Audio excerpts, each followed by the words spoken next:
What if one simple act of sharing a meal, offered without a name, without a second thought, quietly rewrote the future of two lives forever? He was a struggling single father, just trying to make it through another long journey home. She was a pregnant stranger, exhausted and hungry, sitting alone in the crowded train car. When he noticed she hadn't eaten anything during the 6-hour ride, he quietly offered half of his modest sandwich and the only bottle of water he had. What she gave back, no one could have seen coming. Before we jump back in, tell us where you're tuning in from, and if this story touches you, make sure you're subscribed, because tomorrow I've saved something extra special for you. What if one simple act of sharing a meal, offered without a name, without a second thought, quietly rewrote the future of two lives forever? He was a struggling single father, just trying to make it through another long journey home. She was a pregnant stranger, exhausted and hungry, sitting alone in the crowded train car.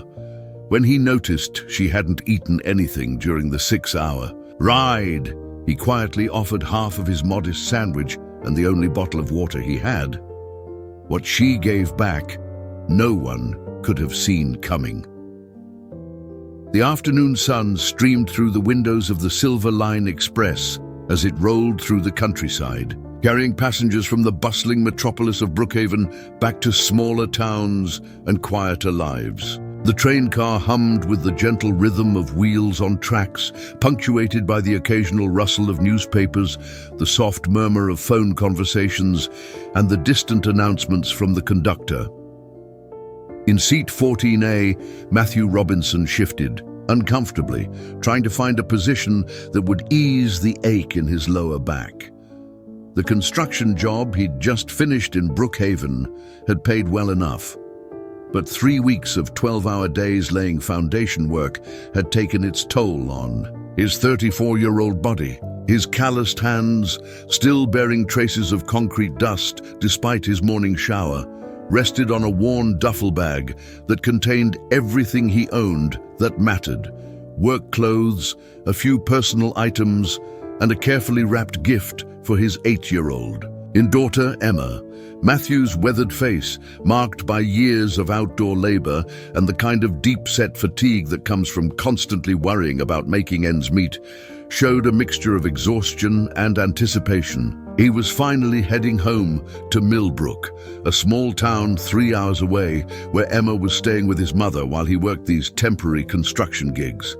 The pay in Brookhaven had been too good to pass up, but being away from his daughter for 3 weeks felt like 3 months. He glanced at his watch. Still 4 hours until they reached Millbrook. The train would make several stops along the way, picking up and dropping off passengers in the various towns that dotted this stretch of countryside. Matthew had made this journey many times over the past 2 years, ever since he'd started taking whatever construction work he could find in the bigger cities. It wasn't the life he'd planned, but it was the life he had, and he was determined to make it work for Emma's sake. The brown paper bag beside him contained his lunch, a turkey sandwich his mother had packed for him that morning, an apple, and a bottle of water. Simple fare, but it would have to last him the entire journey home. Money was tight, as always, and he'd learned to stretch every dollar as far as it would go. The temporary work in Brookhaven had been good, but there was no guarantee when the next job would come along. As the train swayed gently around a curve, Matthew's thoughts drifted to Emma. She'd be in school right now, probably working on the art project she'd been telling him about during their nightly phone calls. His daughter had inherited her mother's creative spirit and her grandmother's determination. Even at 8 years old, she seemed to understand that their life required sacrifices, and she never complained when he had to leave for work or when they couldn't afford the toys and activities that other kids took for granted. The memory of his late wife, Sarah, flickered through his mind like it always did during these quiet moments. She'd passed away 2 years ago after a brief but devastating battle with cancer, leaving Matthew to navigate single parenthood while grappling with grief and mounting medical bills. The insurance had covered most of the treatment costs, but not all, and the time he'd taken off work to care for her had depleted their savings. Now, every decision he made was filtered through the lens of providing for Emma and building some semblance of security for their future. Matthew pulled his phone from his pocket and scrolled through the photos from his last video call with Emma. She'd shown him her latest drawing, a picture of the two of them standing in front of a house with a white picket fence and a big tree in the yard. "This is our dream house, Daddy," she'd said with the kind of unwavering optimism that only children possess. "We'll live here someday, and you won't have to go away for work anymore." The dream house represented everything Matthew was working toward: stability, security, and the ability to be present in his daughter's daily life instead of being a weekend visitor in his own family.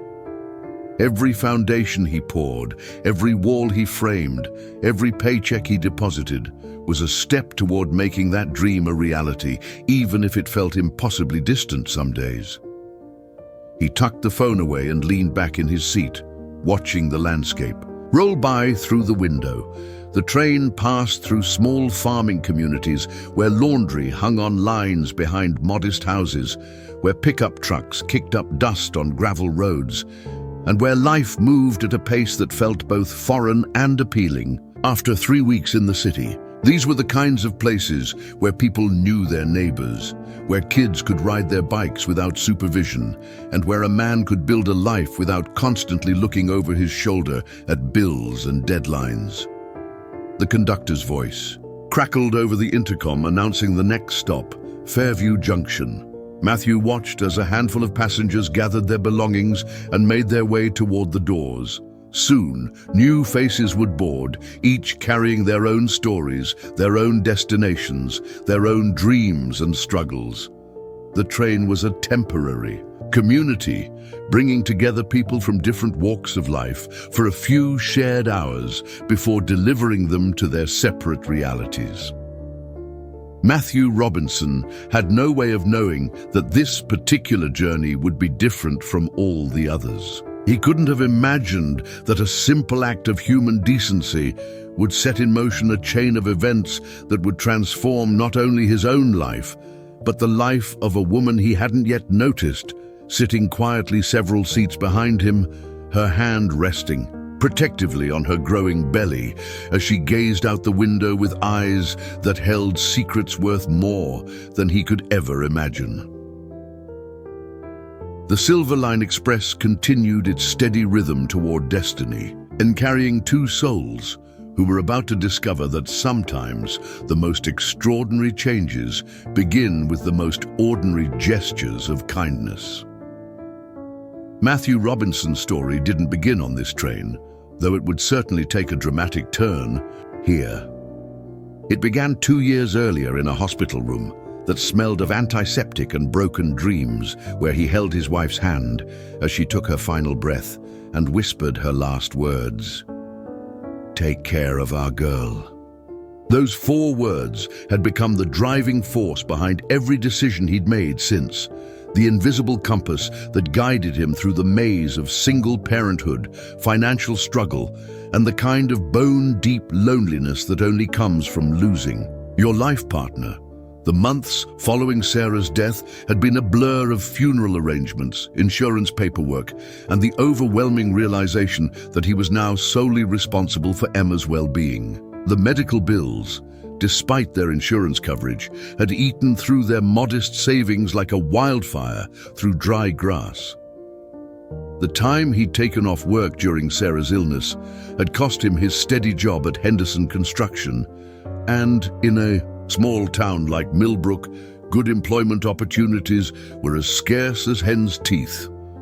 Matthew had tried everything to make ends meet locally. He'd worked part-time at the hardware store, helped farmers during harvest season, done odd jobs for neighbors, and even tried his hand at selling firewood during the winter months. But the patchwork of small-town employment barely covered their basic expenses, let alone allowed him to save anything for Emma's future or deal with unexpected emergencies. The old trailer they called home needed constant repairs. Emma was growing out of her clothes faster than he could replace them, and every month brought new challenges that his meager income couldn't quite stretch to meet.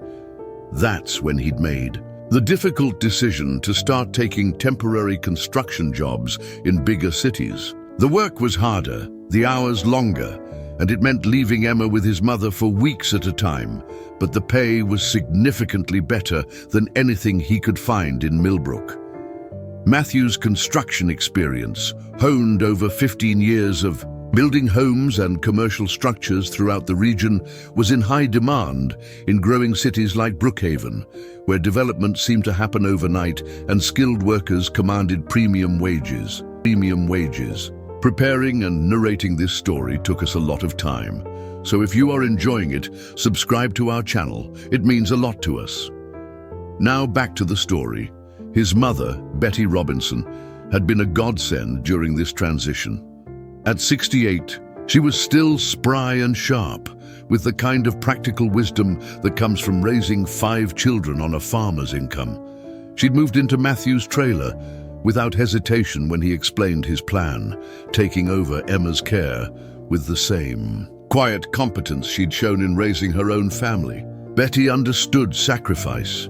She'd made plenty of her own during the lean years when Matthew's father was trying to make their small farm profitable, and she never once complained about the arrangement or made Matthew feel guilty for the choices he was forced to make. But the guilt was there anyway, eating at him during every phone call home, every missed bedtime story, every school event he couldn't attend. Emma was remarkably resilient and understanding for an 8-year-old, but Matthew could see the confusion in her eyes when he had to leave again, the way she clung to him a little tighter each time he said goodbye. She never complained, never threw tantrums, never demanded explanations for why their life was so different from her friends' lives, and somehow that made it worse.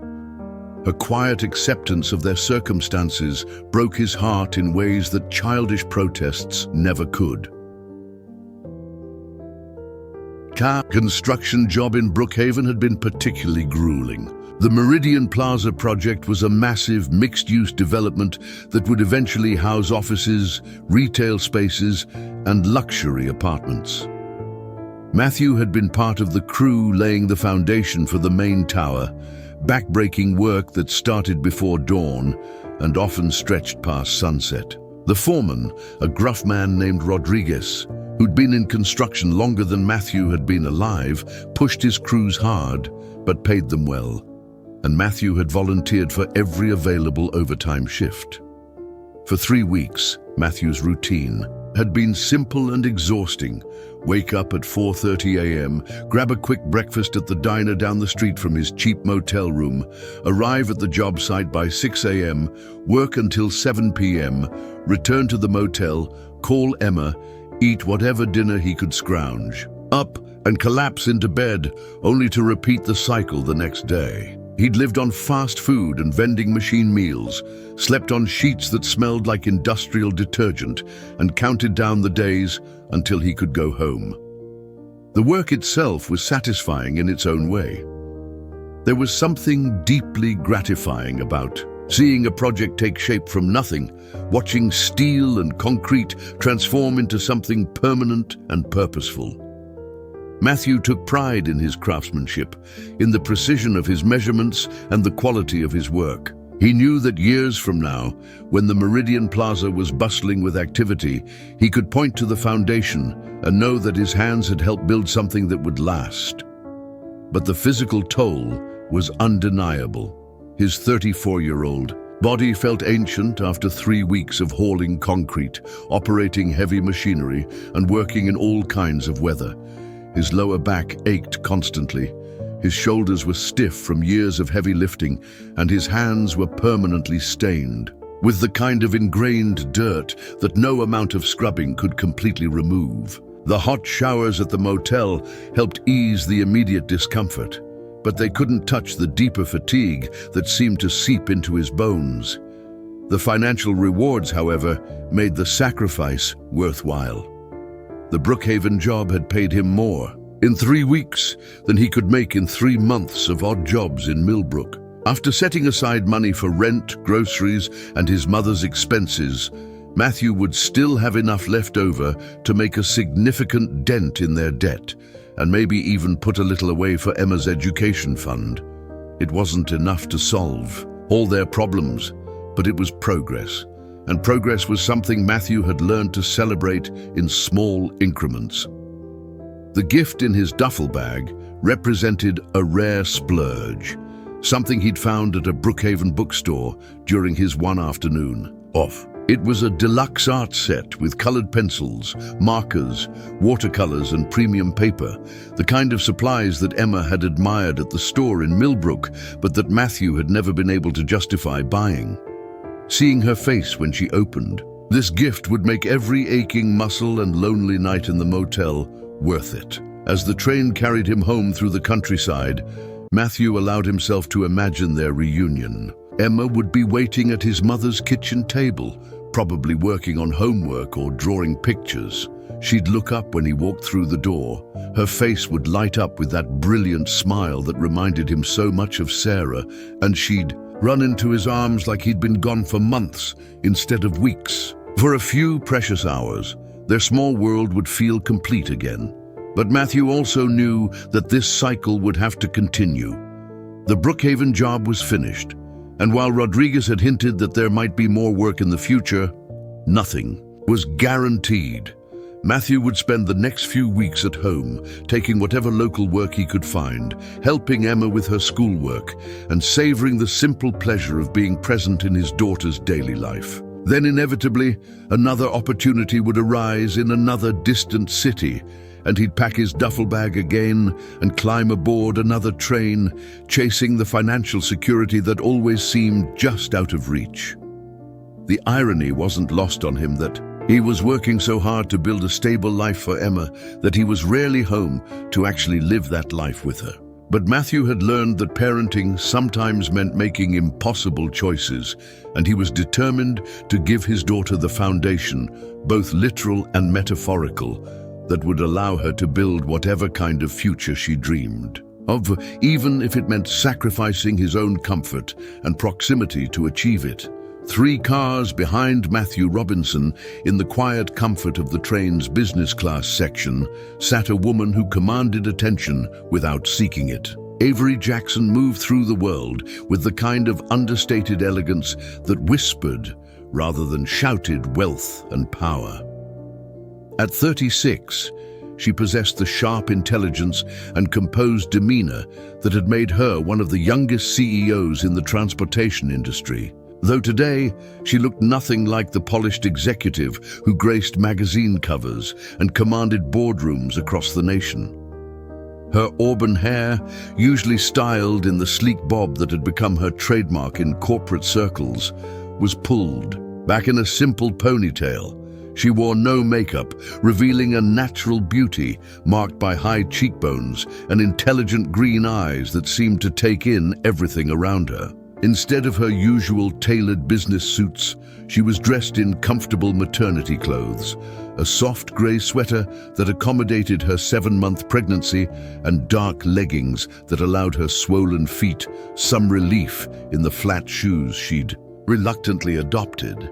But even in casual clothing, there was something about Avery that suggested depth and capability. The way she held herself, despite the obvious discomfort of late pregnancy, spoke of someone accustomed to being in control.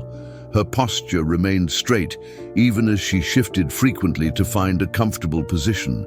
Her hands, though free of the expensive jewelry she typically wore, moved with purpose and confidence as she absently traced patterns on her rounded belly. Avery Jackson was the CEO and majority owner of Atlas Railway Systems, the company that operated the very train she was riding. Atlas had grown under her leadership from a struggling regional carrier to one of the most successful passenger rail companies in the country.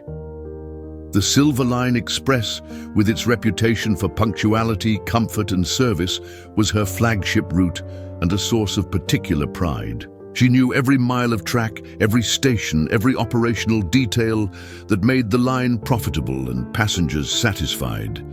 Yet today, she was traveling not as the powerful executive who had revolutionized passenger rail travel, but as Emily Grant, the name on the ticket she'd purchased using a secondary credit card linked to a personal account that bore no connection to Atlas Railway Systems. The elaborate precaution wasn't paranoia, it was necessity.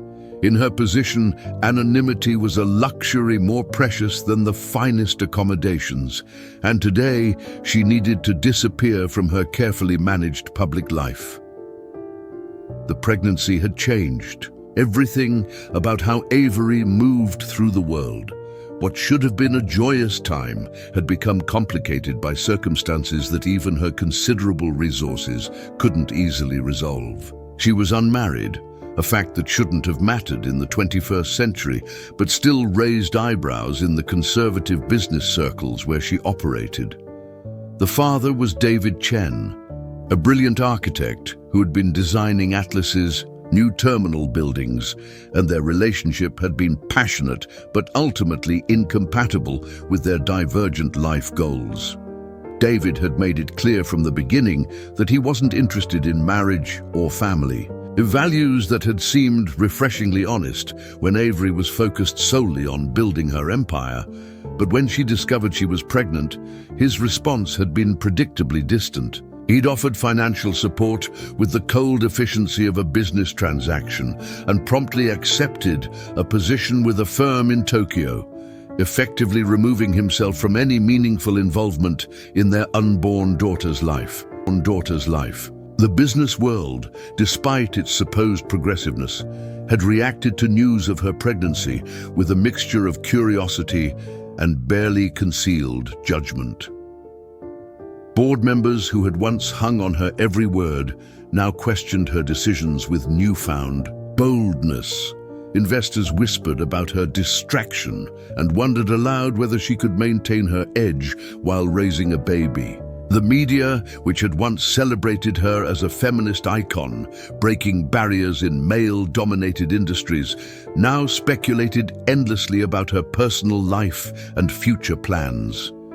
Avery had weathered it all with her characteristic poise, but the stress was taking its toll. Her doctor had warned her about elevated blood pressure and recommended reducing her workload, advice that seemed impossible to follow when every decision at Atlas required her input.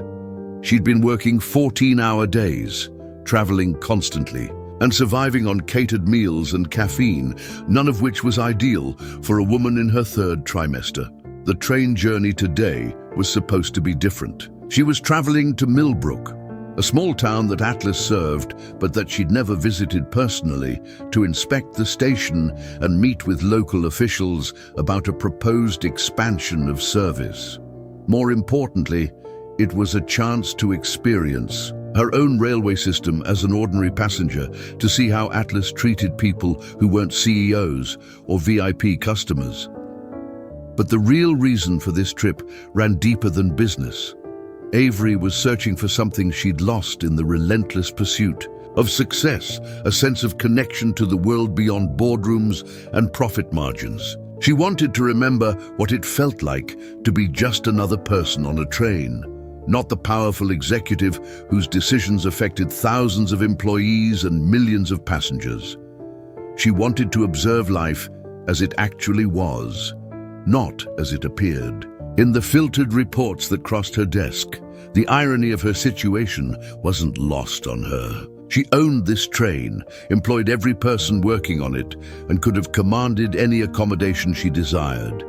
Yet here she sat, deliberately anonymous, experiencing the mild discomforts and small inconveniences that ordinary passengers accepted as part of travel. The business class seat, while comfortable, wasn't the private car she could have arranged. The generic bottled water and standard meal service weren't the catered luxury she was accustomed to. And she was hungry, genuinely, persistently hungry, in a way that reminded her how disconnected she'd become from basic human needs. The pregnancy had given her an appetite that her usual diet of business lunches and grabbed snacks couldn't satisfy, but she'd been too focused on maintaining her professional image to acknowledge it publicly. Her assistant typically managed her meals with military precision, ensuring she was fed efficiently between meetings without having to think about food. Today, however, there was no assistant, no carefully planned schedule, and no readily available gourmet meal. She'd boarded the train in Brookhaven without eating breakfast, assuming she could purchase something substantial in the dining car. But the dining car's limited menu and her own indecision had left her with nothing more than a small package of crackers and a bottle of water, hardly sufficient for a pregnant woman who hadn't eaten in nearly 8 hours. The crackers were long gone, consumed during the first hour of the journey, and her stomach was now making its displeasure known with increasingly insistent growls. She'd noticed other passengers eating homemade sandwiches and packed meals, simple fare that looked infinitely more appealing than anything the dining car offered. The irony was sharp. She could buy the entire train if she wanted to, but she couldn't solve the immediate problem of her hunger without revealing her identity or making a scene. Avery shifted in her seat again, trying to find a position that would ease both her physical discomfort and the growing embarrassment of her situation. She was a woman who solved complex logistical problems for a living, who had navigated hostile takeovers and labor disputes with skill and confidence. Yet she couldn't figure out how to get a decent meal on her own railway. She watched the countryside roll by, noting the condition of the tracks, the positioning of signals, and the efficiency of station stops with the trained eye of someone who understood every aspect of rail operations. But she also found herself watching her fellow passengers with growing curiosity. There was something about train travel that brought out people's stories, their hopes and struggles, and small human dramas playing out in the confined space of the cars. Avery had spent so many years insulated by wealth and power that she'd forgotten what it felt like to be vulnerable, to need something simple and be unable to easily obtain it. Today's journey was teaching her lessons about humanity that no business school or boardroom experience could provide. She was discovering that anonymity, while liberating, could also be isolating, and that the basic human need for connection transcended all the artificial barriers that money and status created. She had no way of knowing that a few cars ahead, a man named Matthew Robinson was carefully rationing his own simple meal, or that their paths would soon intersect in a way that would challenge everything both of them thought they knew about kindness, generosity, and the unexpected connections that can transform ordinary moments into extraordinary memories. The Silver Line Express continued its steady journey through the afternoon light, carrying two souls who were about to discover that sometimes the most profound revelations come, not from boardrooms or construction sites, but from the simple human act of sharing what little we have with someone who needs it more. The Silver Line Express had been traveling for nearly 4 hours when Matthew Robinson made his way toward the restroom, his legs stiff from sitting in the same position for too long. The afternoon sun was beginning to slant lower through the windows, casting long shadows across the passenger compartments as the train maintained its steady rhythm through the countryside. What should have been a routine trip to stretch his legs would become the moment that changed two lives forever. As Matthew walked through the cars, he noticed the subtle differences between the sections. His own coach seat was comfortable enough, filled with working-class passengers, families with young ones, and elderly folks visiting relatives. The next car held business-class passengers, fewer people, more space, quieter conversations. It was in this section that his eyes fell upon a woman who looked deeply uncomfortable, and not just from the normal rigors of train travel. She was clearly pregnant, probably 7 or 8 months along based on Matthew's limited experience with such things. Her auburn hair was pulled back from a face that was pale and drawn with fatigue. She kept shifting in her seat, one hand pressed against her lower back, the other resting protectively on her rounded belly. What struck Matthew most was how alone she seemed. No traveling companion, no one checking on her welfare, just a solitary figure trying to manage her discomfort in silence. But it wasn't her obvious physical distress that caught Matthew's attention most acutely. It was the way she kept glancing toward other passengers' food with poorly concealed longing. He watched as her eyes followed a businessman unwrapping a deli sandwich, noticed how she swallowed hard when a family opened a container of homemade pasta salad. Her own tray table held nothing but an empty water bottle and the crumpled wrapper. From what had clearly been a very small package of crackers, Matthew had seen that look before. The carefully controlled expression of someone who was genuinely hungry, but too proud or too circumstances-bound to do anything about it.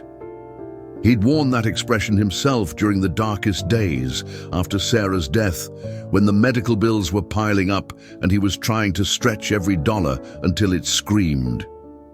He recognized the particular type of exhaustion that came from the body's basic needs not being met, the way hunger could compound every other discomfort until it became almost unbearable. Without conscious thought, Matthew found himself calculating the woman's situation. She was alone, clearly pregnant, and hadn't eaten anything substantial in hours. The dining car's offerings were both limited and expensive. He'd seen the prices when he'd walked through earlier, and they were far beyond what many passengers could reasonably afford. She might not have the money for an overpriced train, meal, or she might be traveling on such a tight schedule that she hadn't had time to prepare proper food for the journey. Matthew continued to the restroom, but the image of the pregnant woman stayed with him. On his way back to his seat, he deliberately slowed his pace as he passed through her car again. She was now resting her head against the window, eyes closed, but he could see the tension in her posture, the way her free hand kept moving restlessly across her belly, as if trying to soothe not just herself but the baby within. Back in his own seat, Matthew stared at the brown paper bag containing his lunch. His mother had packed it with her usual care.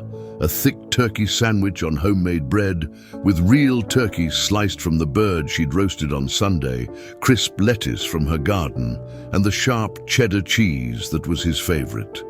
There was also a red apple, polished to a shine, and a bottle of water he'd purchased at the station in Brookhaven. It was simple food, but it was substantial and made with love. More importantly, it was enough to sustain him for the remaining hours of his journey home. Matthew realized that while he was certainly hungry after the morning's travel, he wasn't desperate. He was uncomfortable, but not in distress. The pregnant woman, however, clearly was. For a moment, Matthew hesitated. He'd been looking forward to this meal, had been thinking about it since morning. His mother's cooking was one of the comforts he missed most when he was working away from home, and the sandwich represented not just food, but connection to the people who loved him. Plus, he wasn't exactly in a position to be giving away meals. Every dollar mattered. Every bit of food had been carefully planned and budgeted. But then he thought about Emma, about how he would want someone to treat his daughter if she were ever in need. He thought about Sarah, about the values she'd tried to instill in both of them, about caring for others, especially those who were vulnerable. He thought about the kind of man he wanted to be, the kind of example he wanted to set. For Emma, even when she wasn't there to see it, the decision, when it came, felt inevitable rather than calculated. Matthew carefully divided his sandwich in half, wrapping one portion in a clean napkin. He kept the apple for himself, but took his bottle of water. The pregnant woman needed hydration more than he did, and he could always get another bottle from the dining car later. He gathered these items along with a handful of the saltine crackers he always carried for motion sickness, just in case. Walking back through the cars required more courage than Matthew had expected. Approaching a stranger, especially a woman, traveling alone, carried risks of misunderstanding or unwelcome attention. But as he drew closer to her seat, he could see that her condition had worsened in the short time since he'd first noticed her. Her face was noticeably paler, and she was breathing in the shallow, careful way that suggested she was fighting nausea. "Excuse me, miss," Matthew said softly, stopping beside her seat. "I'm sorry to bother you, but I couldn't help noticing you might be feeling a bit under the weather." Avery opened her eyes, startled by the unexpected interaction. Her first instinct was wariness. She'd learned to be cautious around strangers, especially when she was in a vulnerable position. But something about the man's tone, the genuine concern in his weathered face, made her pause. "I'm fine," she said automatically, the response she'd been trained to give in any situation where admitting weakness might be seen as a liability. Matthew smiled gently, recognizing the reflexive denial. "I'm sure you are. But I was wondering if you might help me out with something. My mother packed way too much food for this trip, and I hate to see it go to waste." He held up the wrapped sandwich half and the bottle of water. "I know it's not fancy, but it's filling, and my mom makes a pretty good turkey sandwich." The lie came easily because it served a greater truth. Matthew understood instinctively that the woman's pride was as real as her hunger, and that she needed a way to accept help without feeling like charity. By framing his offer as a favor to him, he gave her the dignity of helping rather than being helped. Avery stared at the simple offerings, her throat tight with unexpected emotion. She couldn't remember the last time a stranger had shown her such consideration, such basic human kindness without wanting something in return. In her world, every gesture came with strings attached. Every kindness was calculated for advantage. "I couldn't take your food," she protested weakly, even as her stomach betrayed her with an audible growl. "Please," Matthew said simply. "It would make me feel better knowing it didn't go to waste. And honestly, you look like you could use it more than I can." Something in his tone, not pity, not condescension, just straightforward human concern, broke through Avery's carefully constructed defenses. She found herself accepting the wrapped sandwich and water bottle with hands that trembled slightly from more than just hunger. "Thank you," she whispered, her voice thick with emotions she couldn't quite name. "This is incredibly kind." Matthew nodded, already backing away to give her privacy. "No problem at all. I hope you feel better." As he returned to his seat, Matthew felt a curious lightness in his chest, as if he'd somehow gained something by giving away his lunch. He'd acted on instinct, responding to a basic human need with the resources he had available, and something about the exchange felt profoundly right. Behind him, Avery unwrapped the sandwich with careful hands, struck by the simple generosity of homemade bread and quality ingredients. As she took her first bite, she realized she was tasting not just food, but kindness itself, the kind of uncomplicated human decency that had become so rare in her insulated world that she'd almost forgotten it existed. Neither of them could have known that this simple act of sharing would set in motion a chain of events that would transform both their lives in ways they couldn't possibly imagine. Sometimes the most extraordinary changes begin with the most ordinary gestures, and sometimes a half sandwich shared between strangers can rewrite the future. As Avery Jackson took her first bite of the homemade turkey sandwich, the rich flavors of real roasted turkey, fresh vegetables, and what tasted like hand-kneaded bread filled her mouth with something she hadn't experienced in months. Genuine satisfaction. Not the hollow fulfillment of closing a business deal or the temporary pleasure of expensive restaurant meals consumed between meetings, but the deep, primal contentment that comes from having a basic human need met through simple kindness. The man who had given her this gift had already returned to his seat several cars away, leaving her alone with her thoughts and the realization that she couldn't remember the last time someone had cared for her welfare without an agenda. In her world, the world of Atlas Railway Systems, corporate boardrooms, and multi-million-dollar decisions, every interaction was transactional. People were kind to Avery Jackson because she controlled their paychecks, their contracts, their futures. They brought her gourmet meals and expensive gifts because they wanted something from her: approval, investment, access to her network of influence. But the stranger who had just shared his lunch didn't know who she was. To him, she was simply a pregnant woman who looked unwell and hungry, someone deserving of basic human compassion without expectation of return. The sandwich in her hands represented something she'd almost forgotten existed: altruism in its purest form. Avery had built Atlas Railway Systems from near bankruptcy into a transportation empire worth over $3 billion. The company now operated passenger rail services across 12 states, employed nearly 15,000 people, and moved more than 50 million passengers annually. The Silver Line Express, the very train she was riding, was her flagship route, and the crown jewel of a transportation network that had revolutionized how people traveled across the region. She owned the rails beneath the train's wheels, the cars she sat in, the stations they passed through. Every conductor, every engineer, every maintenance worker was ultimately her employee. The uniform policies, the service standards, the meal offerings in the dining car all bore her influence.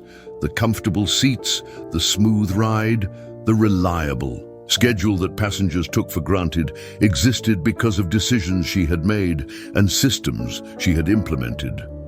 Atlas Railway hadn't always been a success story.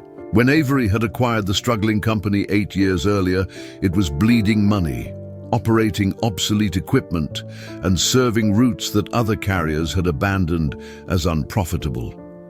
Industry experts had called her investment corporate suicide and predicted the company would be in liquidation within 2 years. They hadn't understood her vision of passenger rail as a luxury service that could compete with airlines and interstate highways by offering something neither could: the ability to travel in comfort while remaining productive and connected. The transformation had been exhaustive and expensive. Avery had invested not just her inheritance, a substantial sum from her grandfather's shipping fortune, but also her entire adult life in modernizing Atlas's infrastructure. She'd overseen the purchase of new trains, the renovation of stations, the implementation of technology systems that allowed passengers to work seamlessly while traveling. She'd negotiated with municipalities, fought regulatory battles, and personally test-rode every route to ensure quality standards. More importantly, she'd revolutionized the rail industry's approach to customer service.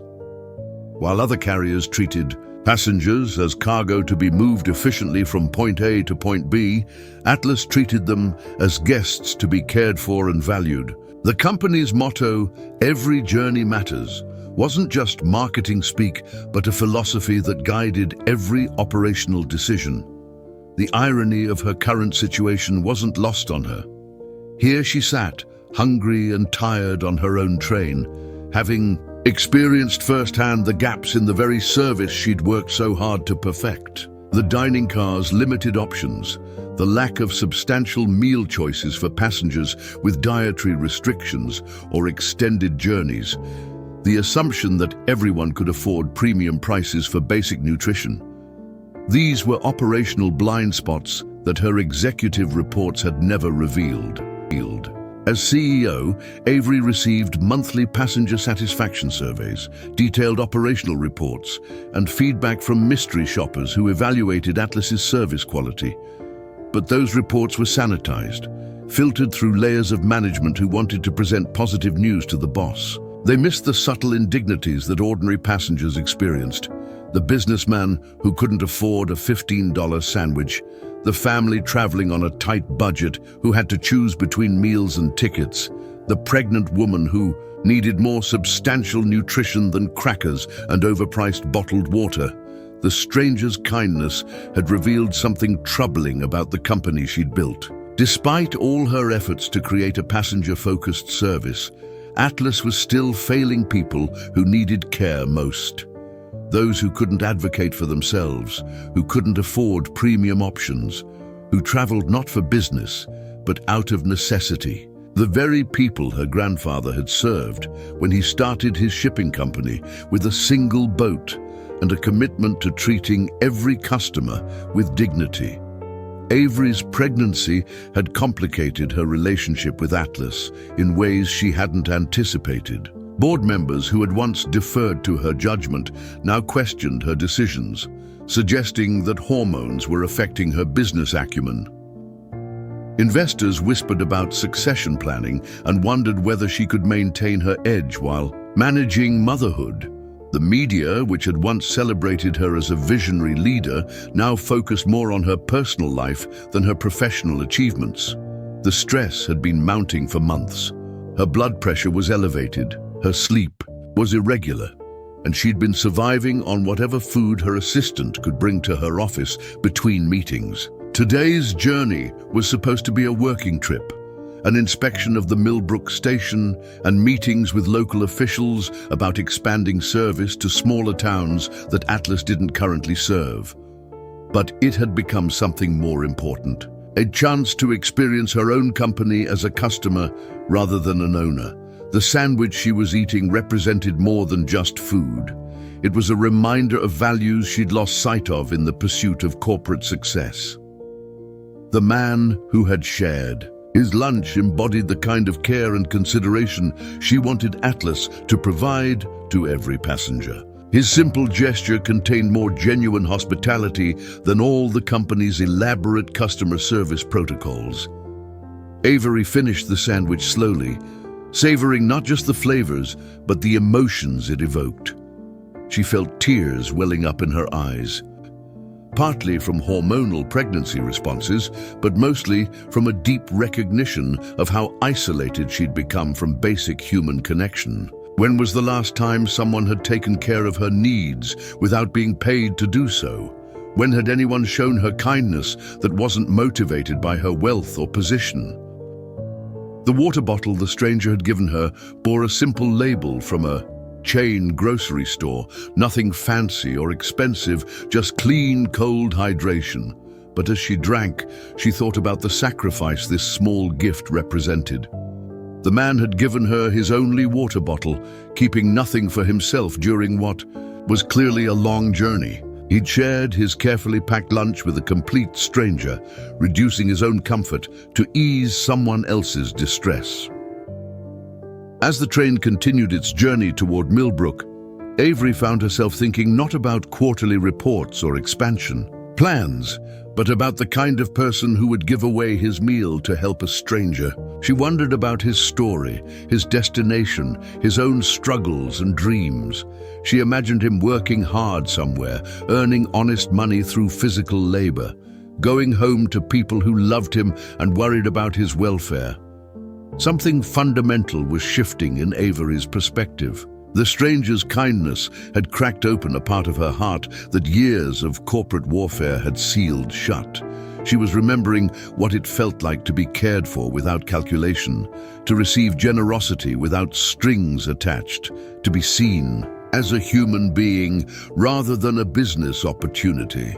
She reached into her purse and pulled out her phone, scrolling through contacts until she found her assistant's number. But instead of calling, she put the phone away. For once, she didn't want to immediately transform this experience into a business initiative or policy change. She wanted to sit with the feeling of being helped by a stranger, to let the gratitude settle into her bones before her analytical mind took over and began strategizing responses. The baby shifted within her, and Avery placed her hand on her belly, whispering a quiet promise. "Your mother is going to remember how to be human again, little one. This man just reminded me of something important, something I want to teach you about kindness and the way we should treat each other." Avery Jackson had no idea who her benefactor was, but she knew with absolute certainty that this encounter would change her in ways that went far beyond the temporary relief of hunger. The simple gift of shared food had become a catalyst for something much larger, a reminder of the values that had originally motivated her to build Atlas Railway, and a glimpse of the kind of world she wanted her daughter to inherit. The wheels continued their steady rhythm beneath the train, carrying two strangers toward destinations that would prove to be far different from what either had imagined when they'd first boarded the Silver Line Express. The afternoon light was beginning to fade into the golden hues of early evening when Avery Jackson made a decision that went against every instinct her corporate training had instilled in her. Instead of remaining anonymously grateful for the stranger's kindness, she was going to seek him out and properly thank him. The simple act of sharing his meal had affected her more profoundly than any business achievement in recent memory, and she felt compelled to acknowledge the gift with more than silent appreciation.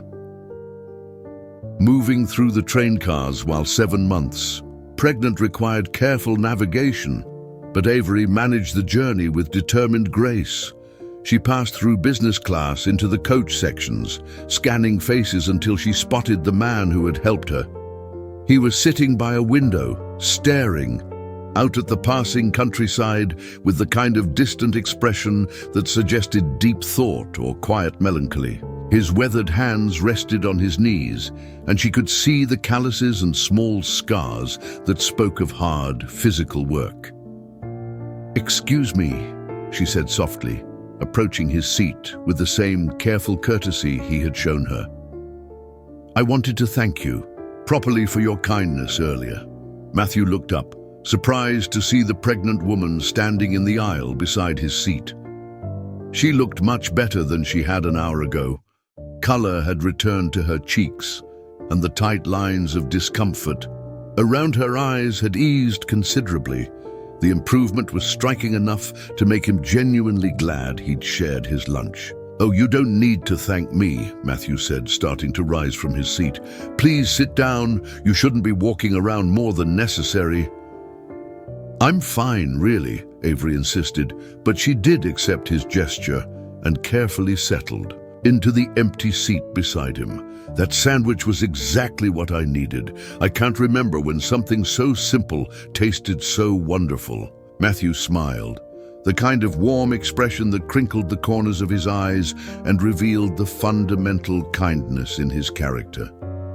"My mother would be pleased to hear that. She's been making sandwiches for my lunch since I was in elementary school, and she still insists on packing them whenever I travel for work." "Your mother sounds like a special woman," Avery said, and there was something wistful in her tone that suggested personal experience with less nurturing family relationships. "She is," Matthew agreed. "She's been helping me out a lot lately, especially with—" He paused, realizing he was about to share personal information with a complete stranger. But something about the woman's gentle attention encouraged him to continue. "I have a daughter, Emma. She's 8. My mother helps take care of her when I have to travel for construction jobs." Avery felt a flutter in her chest that had nothing to do with the baby's movements. Here was a single father, working away from home to provide for his daughter, carrying homemade lunches and photographs, and the kind of love that showed in every word he spoke about his family. That must be difficult being away from her. "It is," Matthew admitted, his voice growing quieter. "But the work pays better in the bigger cities, and she needs—" He stopped again, not wanting to burden a stranger with the full weight of his financial struggles. "She needs her father to do whatever it takes to provide for her," Avery finished gently. "I understand. You're a good man for making those sacrifices." The simple validation struck Matthew unexpectedly deep. He wasn't used to having his choices affirmed by anyone outside his family, wasn't accustomed to having strangers recognize the difficulty of his situation without judgment. Most people either pitied him for being a single parent or criticized him for working away from home, but this woman seemed to understand the impossible balance he was trying to maintain. "What about you?" Matthew asked, nodding toward her rounded belly. "Do you have family waiting for you at your destination?" Avery's expression grew complex, cycling through emotions too quickly for Matthew to interpret. "It's just going to be me and her," she said finally, her hand moving protectively to her stomach. "The father, well, he's not in the picture anymore. The revelation created an unexpected bond between them. Here were two people facing parenthood under challenging circumstances, both carrying responsibilities that seemed heavier than they should have to bear alone. Matthew felt a surge of protective concern for this woman he barely knew. "That's his loss," Matthew said with quiet conviction. "Any man who would walk away from his responsibility doesn't deserve to be part of something so precious." Avery's eyes filled with tears. She quickly blinked away. In her world, people rarely spoke with such direct honesty about personal matters. Business associates offered carefully neutral platitudes. Friends provided politically correct support, but this stranger was giving her something rarer, genuine moral clarity without judgment of her situation. "Thank you for saying that," she whispered. "Sometimes I wonder if I'm making the right choices, bringing a daughter into such an uncertain situation." Matthew studied her face, seeing past the obvious signs of education and refinement to the universal fears that every expectant parent carried. "The fact that you're worried about doing right by her tells me she's lucky to have you as a mother. Kids need love and commitment more than they need perfect circumstances." They sat in comfortable silence for a few moments, watching the landscape roll by as the train carried them toward their respective destinations. The conversation had crossed the invisible barriers that usually separated strangers on public transportation, creating a pocket of intimacy and understanding in the anonymous space of the train car. "I'm Emily, by the way," Avery said, using the alias she'd adopted for this journey. She felt guilty about the deception, but her real identity would change everything about this interaction, and she wasn't ready to lose the simple human connection they'd established. "Matthew," he replied, extending his hand for a brief, warm handshake. "It's nice to meet you, Emily, and congratulations on your little girl." "Thank you. What's your daughter like?" "Emma, you said." Matthew's entire demeanor brightened at the question. "She's incredible, smart, funny, resilient beyond her years. She loves to draw, always has a sketchbook with her, always creating these elaborate pictures of castles and princesses and impossible machines. She wants to be an artist when she grows up, or maybe an engineer. She can't decide if she wants to build beautiful things or useful things." "Why not both?" Avery suggested. "The world needs more people who can create things that are both beautiful and useful. That's exactly what I tell her," Matthew said, clearly pleased by the response. Her mother used to say the same thing. She believed that the best creations serve both the heart and the mind. The mention of Emma's mother hung in the air between them, and Avery sensed the careful way Matthew had phrased the reference. "She sounds like she was a wise woman." "She was," Matthew said simply. "Cancer took her 2 years ago, but she left behind so much wisdom and love that Emma and I are still living on it." Avery's heart clenched with sympathy and recognition. Here was the source of Matthew's depth, the foundation of his character. He was a man who had loved deeply and lost terribly, who was now channeling his grief into devotion to his daughter's future. The homemade sandwich, the careful budgeting, the jobs away from home, they all made sense now as expressions of a father's determination to honor his late wife's memory by providing the best possible life for their daughter. "I'm so sorry for your loss," Avery said, and the conventional words carried the weight of genuine feeling. "Emma is fortunate to have a father who loves her mother's memory so well." "I try," Matthew said. "Some days are harder than others, but she keeps me focused on what matters." Every choice I make, I think about whether it's something Sarah would be proud of, whether it's helping build the kind of future Emma deserves. As the train began to slow for its approach to the next station, Avery realized that this conversation was approaching a natural conclusion. Passengers were gathering their belongings, checking their tickets, preparing for arrivals and departures. Soon, Matthew would return to his daughter and his mother, and his life in whatever small town was his destination, and she would continue on to Millbrook and the business meetings that waited there. But something had changed in this brief exchange. Two strangers had shared more than food. They had shared stories, fears, hopes, and the kind of authentic human connection that transcended the circumstances of their meeting. Avery had been reminded of values she'd lost sight of in her corporate climb, while Matthew had received the rare gift of having his sacrifices recognized and validated by someone who understood their weight. "This is my stop coming up," Matthew said, beginning to gather his simple belongings. "Thank you for the conversation, Emily. It's been really nice to talk to someone who understands." "Thank you for sharing your lunch," Avery replied, "and for reminding me that there are still good people in the world who care about strangers." As Matthew prepared to leave, neither of them realized that this was not an ending, but a beginning. The simple exchange of food and conversation had planted seeds that would grow into something neither could have anticipated, a connection that would bridge their vastly different worlds and create possibilities that neither had dared to imagine.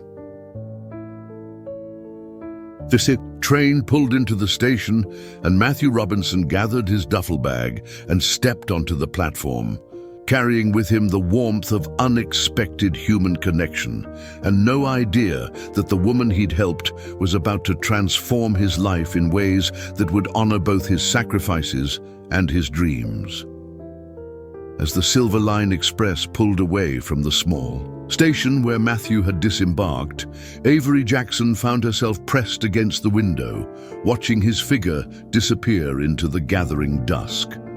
Something about their brief conversation had left her with an unexpected sense of loss, as if she'd just walked away from something important without fully understanding its significance. The empty seat beside her seemed to hold the echo of his presence, the quiet strength, the uncomplicated goodness, the rare authenticity that had no agenda beyond simple human decency.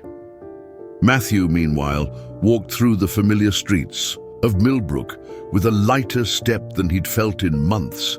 The conversation with Emily had reminded him that meaningful connections could happen anywhere, that there were other people navigating similar challenges with grace and determination. Her understanding of his situation, her validation of his choices, had provided a balm for doubts he hadn't even realized he'd been carrying. Neither of them could have predicted that their paths would cross again just 3 days later, when Avery arrived in Millbrook for her scheduled inspection of the station and meetings with local officials about expanding Atlas Railway service to smaller communities. She had extended her trip, telling her assistant she wanted to conduct a more thorough evaluation of rural passenger needs, a decision that was only partially about business. The Millbrook station was a modest brick building that had served the community for nearly a century. Its traditional architecture spoke to the town's history, but Avery could see immediately that it needed significant upgrades to meet modern accessibility standards and passenger expectations. She was taking notes on structural improvements when she heard a familiar voice behind her. "Emma, stay close while Daddy talks to these folks about work stuff." Avery turned to see Matthew approaching with a young girl who was unmistakably his daughter.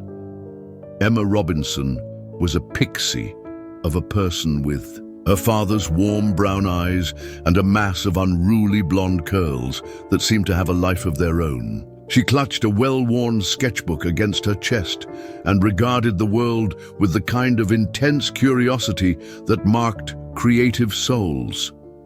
"Matthew?" Avery called out, forgetting momentarily that she'd introduced herself as Emily. Matthew looked up, his face breaking into a genuine smile of surprise and pleasure. "Emily, what are you doing in Millbrook? I thought you were continuing on the train." Avery felt heat rise in her cheeks as she realized the complications her deception would create. I had some business to attend to here. I didn't expect to see you again so soon." Emma tugged on her father's sleeve, whispering something that made him chuckle. "Emma wants to know if you're the nice lady from the train that I told her about." "You told her about me?" Avery asked, surprised and oddly touched. "I told her about meeting someone who understood what it was like to be starting over," Matthew explained. "Emma, this is Emily. Emily, this is my daughter, Emma." Emma stepped forward with the kind of solemn formality that 8-year-olds sometimes adopt when meeting adults they consider important. "Daddy said you're having a baby and that she's going to be lucky to have you for a mama." The simple statement, delivered with Emma's earnest sincerity, hit Avery like a physical blow. She blinked back sudden tears, overwhelmed by the realization that Matthew had spoken about her to his daughter in such generous terms, based on a single conversation. "Thank you, Emma," Avery managed. "That's very kind of you to say." Emma opened her sketchbook and flipped through pages covered with drawings of castles, animals, flowers, and elaborate geometric patterns. "I drew something for your baby," she announced, stopping at a particular page. "Daddy said she might like pictures when she gets bigger."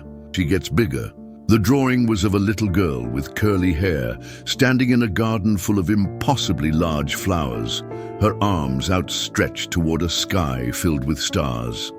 At the bottom, in careful block letters, Emma had written, "For the new baby, welcome to the world." Avery stared at the drawing, her throat tight with emotion. In her corporate life, she received expensive gifts and elaborate presentations regularly, but nothing had ever moved her like this simple crayon drawing created by a young person she'd never met, inspired by a father's brief account of a train conversation. "Emma, this is beautiful," she whispered. "This is the most thoughtful gift anyone has ever given me." Emma beamed with pride. "You can have that page. I have lots more drawings." Matthew watched the exchange with growing interest. There was something about Emily's reaction that seemed disproportionate to the simple gesture, as if she were unaccustomed to receiving kindness without strings attached. Her surprise at Emma's gift, her visible emotion at his daughter's innocent generosity, suggested a life where genuine human connection was rare rather than commonplace. "We were just heading to get some ice cream," Matthew said impulsively. "Would you like to join us? I mean, if you're not too busy with your business here?" Avery hesitated. She had meetings scheduled, reports to review, calls to return. Her assistant had already sent 3 messages asking about her timeline for returning to corporate headquarters. But something about the invitation, so casually offered, so free of ulterior motive, made her want to set aside her responsibilities for once. "I'd love to," she heard herself saying. "If you're sure I wouldn't be intruding on your family time."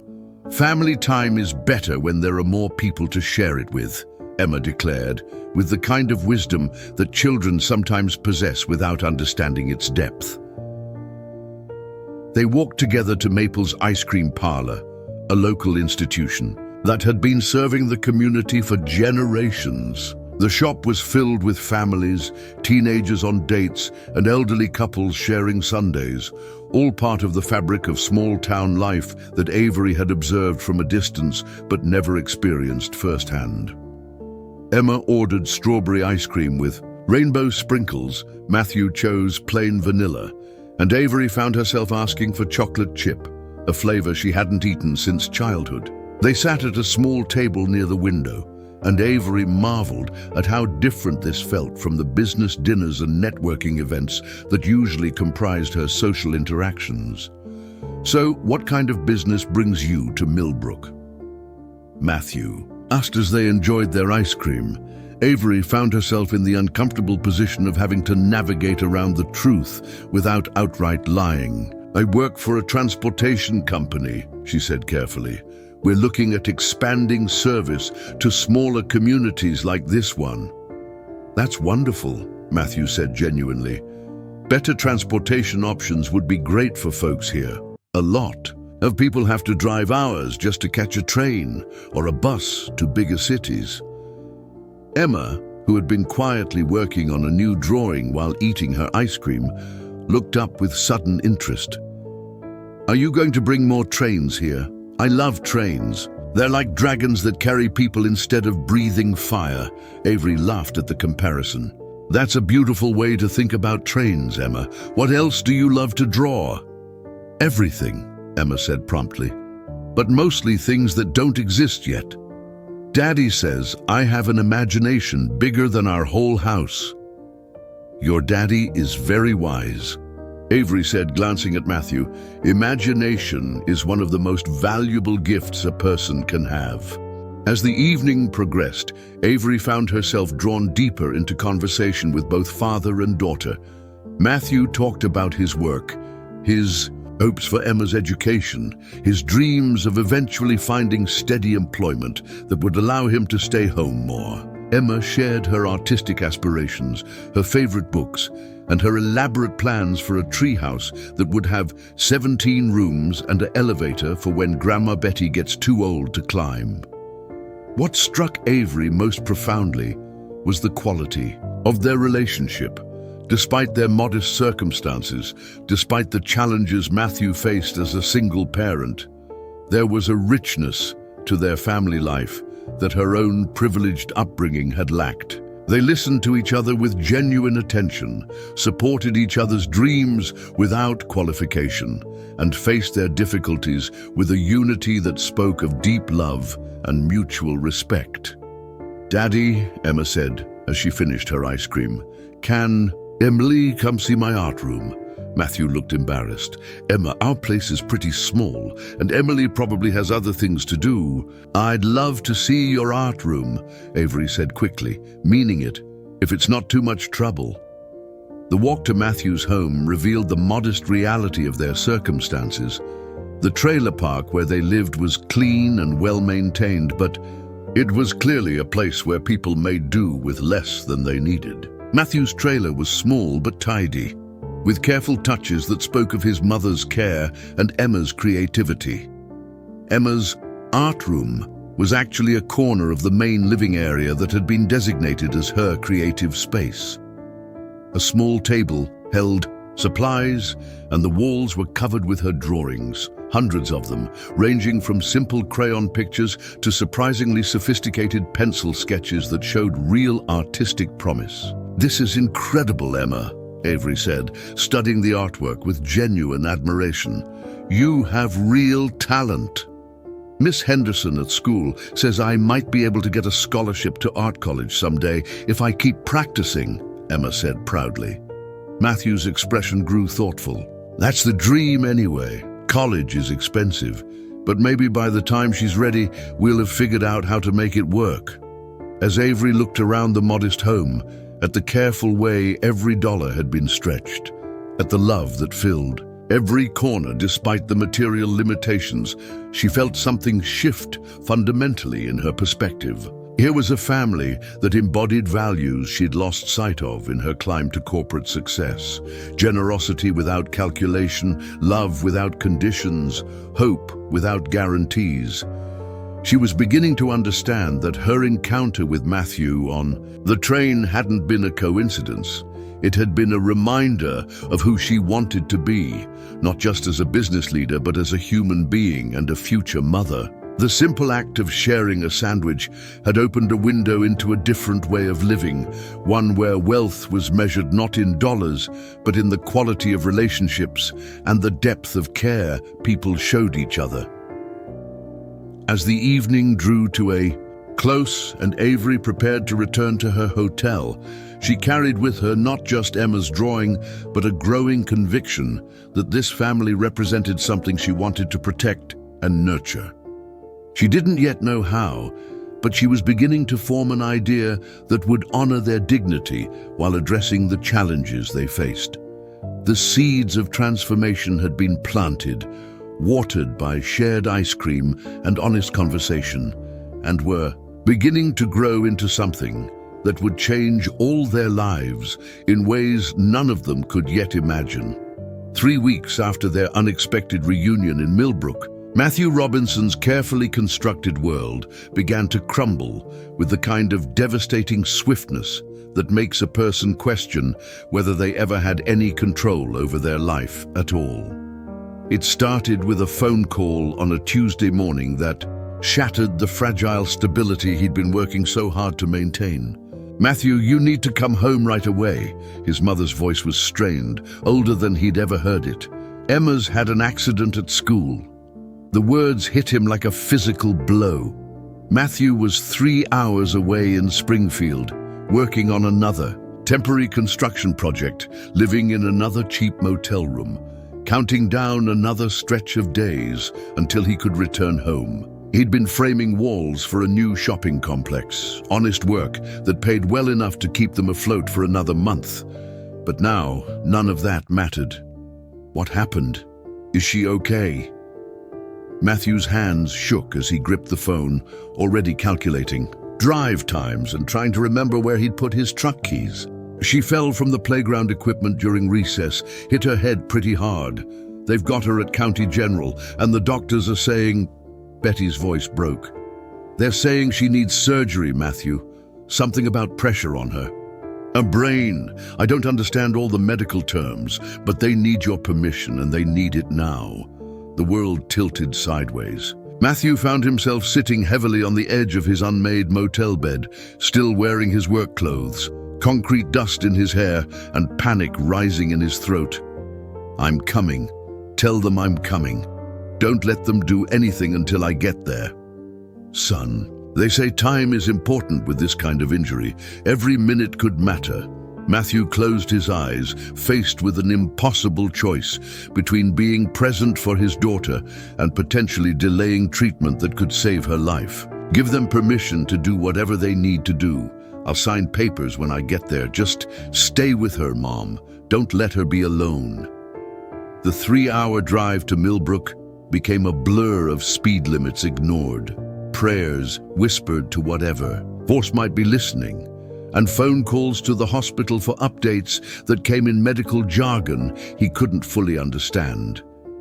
Emma was in surgery. The procedure was going well. There were no complications so far. She was stable. Each update was simultaneously reassuring and terrifying, confirming both that she was alive and that her life hung in a balance he couldn't influence. When Matthew finally burst through the hospital doors, still wearing his dusty work boots and carrying the smell of construction sites, he found his mother in the surgical waiting area, looking every one of her 68 years.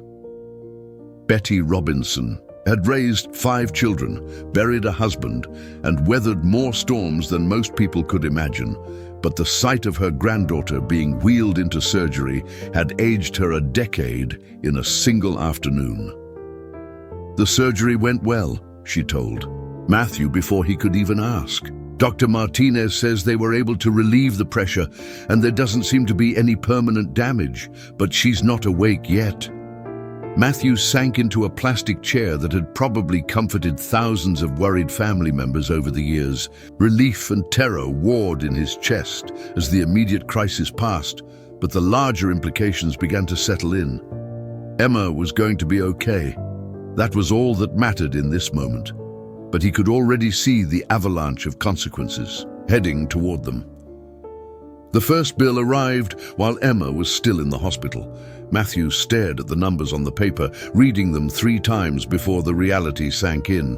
The emergency surgery, the specialized care, the extended hospital stay, even with their basic insurance coverage, the out-of-pocket costs would be more than he made in 6 months of construction work.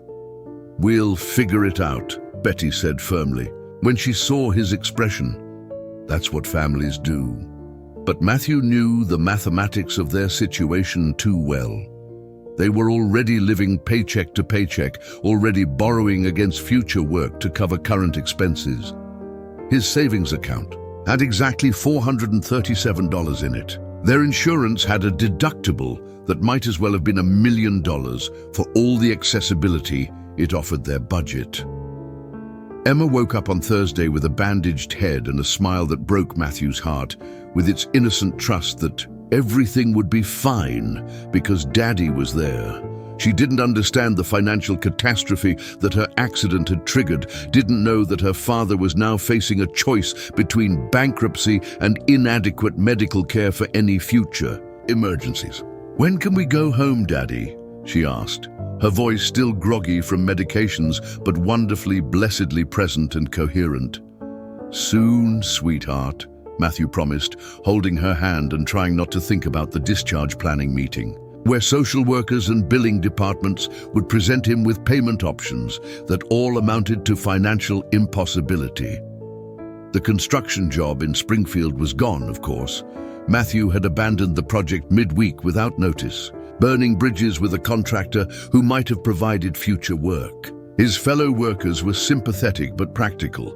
Construction schedules didn't accommodate family emergencies, and there were always other men willing to take available jobs. Over the following days, as Emma recovered with the resilience that children bring to medical challenges, Matthew faced a series of conversations that stripped away any illusions about their financial security. The hospital's payment plan would require monthly installments that exceeded their rent. Their insurance company found creative ways to deny coverage for various aspects of Emma's care. Collection agencies began calling with helpful suggestions about liquidating assets they didn't possess. Matthew tried to maintain a brave face around Emma and his mother, but the stress was manifesting in ways he couldn't control. He wasn't sleeping, wasn't eating regularly, and had developed a persistent headache that felt like a vice tightening around his skull.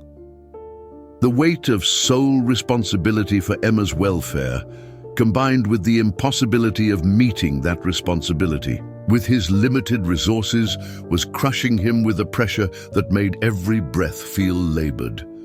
"I could sell the truck," he told Betty one evening as they sat at the kitchen table, surrounded by medical bills and past due notices. "That would cover maybe half of what we owe."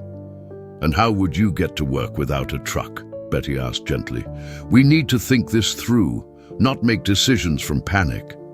But panic was exactly what Matthew felt. Panic that he was failing. Emma failing Sarah's memory, failing to provide the security and care that a father should be able to guarantee. He'd spent 2 years building a fragile stability from the wreckage of his wife's death, and now it was all coming apart because of a few seconds on a playground and a medical system that treated healthcare as a commodity rather than a human right. The worst part was Emma's unwavering faith that he would somehow fix everything. She drew pictures for him while she recovered, elaborate crayon drawings of families living in houses with gardens and picket fences, oblivious to the reality that they might soon lose even their modest trailer. Her trust in his ability to solve their problems was both heartbreaking and motivating. He couldn't let her down, but he had no idea how to avoid it. "Daddy," Emma said one afternoon as he tucked her into bed, her head still wrapped in bandages, but her eyes bright with love and confidence. "I know you're worried about the hospital money, but Miss Henderson says when bad things happen, sometimes good people show up to help. Maybe some good people will show up for us." Matthew kissed her forehead, careful to avoid the tender areas where surgery had taken place. "Maybe they will, sweetheart. Maybe they will." But as he sat alone in the dark that night, calculating and recalculating numbers that refused to add up to anything hopeful, Matthew Robinson had no way of knowing that good people were indeed about to show up, and that the woman whose hunger he had satisfied with a simple sandwich was about to learn about his crisis in a way that would change everything for both their families. The train of consequence set in motion by their first meeting was approaching a station neither of them could have anticipated, carrying solutions. Wrapped in the same spirit of unexpected kindness that had brought them together, in the first place. The call came to Matthew's phone on a grey Friday morning, exactly 1 week after Emma's accident. He was sitting at the kitchen table, staring at a collection agency notice and trying to summon the energy to return calls about payment arrangements he couldn't afford to make, when an unfamiliar number appeared on his screen. "Mr. Robinson, this is Jennifer Walsh from the Atlas Foundation. I'm calling regarding your daughter Emma's medical situation." Matthew's first instinct was wariness. He'd been receiving calls from various organizations since Emma's accident: debt collectors, insurance adjusters, medical billing companies, and none of them had brought good news. "I'm sorry, I'm not familiar with the Atlas Foundation. We're a non-profit organization that provides assistance to families facing medical emergencies," Jennifer explained in a voice that was both professional and genuinely warm. "We received information about your daughter's situation through our community outreach network, and we'd like to help." "What kind of help?" Matthew asked cautiously. In his experience, organizations that offered help usually wanted something in return, and he was in no position to provide whatever that might be. Complete coverage of Emma's medical expenses to start with. "Our foundation has reviewed her case, and we're prepared to pay all outstanding hospital bills, surgical costs, and any ongoing treatment she might need. Additionally, we'd like to establish an educational fund to ensure her future schooling needs are met." Matthew nearly dropped the phone. The words seemed to be coming from very far away, filtered through a haze of disbelief and the kind of hope that felt too dangerous to embrace. "I don't understand. Why would you do that? You don't even know us." "Our foundation exists specifically to help families like yours," Jennifer continued. "Working parents who've done everything right but find themselves overwhelmed by circumstances beyond their control. We believe that a medical emergency shouldn't destroy a family's financial future, especially when there's a young person involved whose potential shouldn't be limited by economic hardship." Matthew's throat felt tight. This has to be some kind of mistake. Things like this don't happen to people like me. "Mr. Robinson, I have the paperwork right here. Emma Robinson, age 8. Surgical intervention for traumatic brain injury. Total medical costs approaching $73,000. Does that sound accurate?" The number hit Matthew like a physical blow. He'd been afraid to ask for the total, had been dealing with bills as they arrived in a futile attempt to manage the overwhelming reality piece by piece. Hearing the full amount spoken aloud made his knees weak. "Yes, that sounds about right," he managed. "Consider it handled," Jennifer said with the kind of casual confidence that suggested she dealt with such amounts regularly. "Our legal team is already working with the hospital to process the payment. You should receive confirmation within the next 24 hours. "But why?" Matthew asked again. "I need to understand why strangers would do something like this for my family." Jennifer paused, and when she spoke again, her voice carried a note of something deeper than professional courtesy. "Let's just say that your family came to our attention through someone who believes in the importance of paying kindness forward. The person who recommended you for assistance wants to remain anonymous, but they spoke very highly of your character and your dedication to your daughter. After the call ended, Matthew sat in stunned silence, staring at the phone as if it might offer additional explanations for what had just occurred. Betty, who had been listening from the doorway, came and sat beside him with tears in her eyes. "Did I hear that right?" she whispered. "They're going to pay for everything?" "That's what she said," Matthew replied, his voice hollow with shock. "But it doesn't make sense. Foundations don't just call random people and offer to solve their problems." "Maybe Emma was right," Betty said softly. "Maybe good people do show up when you need them most." The confirmation came the next morning via email and express mail delivery. Official letterhead, legal documents, payment authorizations, all bearing the signature of someone named A. Jackson, Executive Director of the Atlas Foundation. The paperwork was thorough, professional, and completely legitimate. By Monday morning, the hospital's billing department confirmed that all of Emma's medical expenses had been paid in full. But the assistants didn't stop there. Later that week, Matthew received another call from Jennifer Walsh explaining that the foundation had also arranged for Emma to receive ongoing educational support. A specialized art program would be funded through her high school years, with the possibility of college scholarships pending her continued interest and aptitude in creative fields. The foundation believes that Emma has exceptional artistic potential, Jennifer explained. We want to ensure that potential is nurtured and developed, regardless of financial constraints. How could they possibly know about her art? Matthew asked. We've never applied for any programs or submitted any of her work anywhere. Our evaluation process is quite thorough, Jennifer replied diplomatically. We don't just provide financial assistance, we try to identify and support the whole person, their interests and capabilities. The mystery deepened when a package arrived containing professional art supplies. Not the basic materials Matthew might have been able to afford eventually, but museum-quality papers, pencils, paints, and brushes that would have cost more than his monthly salary. The accompanying note simply read, "For Emma, whose imagination deserves the finest tools to bring it to life." Emma's reaction to the art supplies was pure joy, but also confusion that mirrored her father's feelings.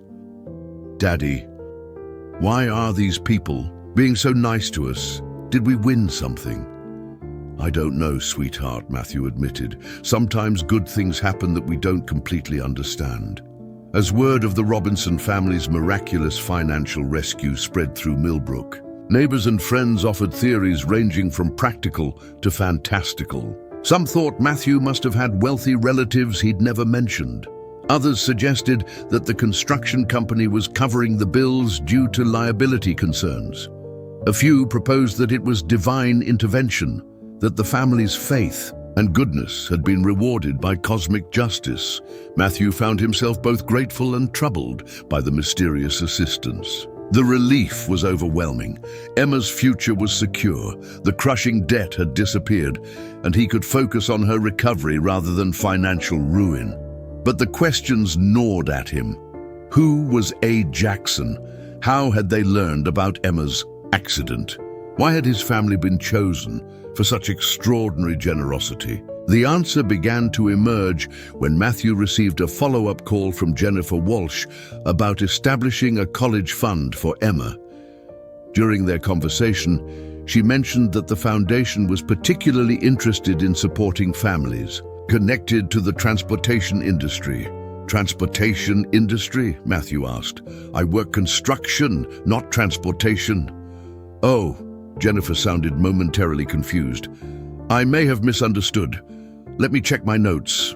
Yes, here it is. The recommendation came through someone connected to Atlas Railway Systems.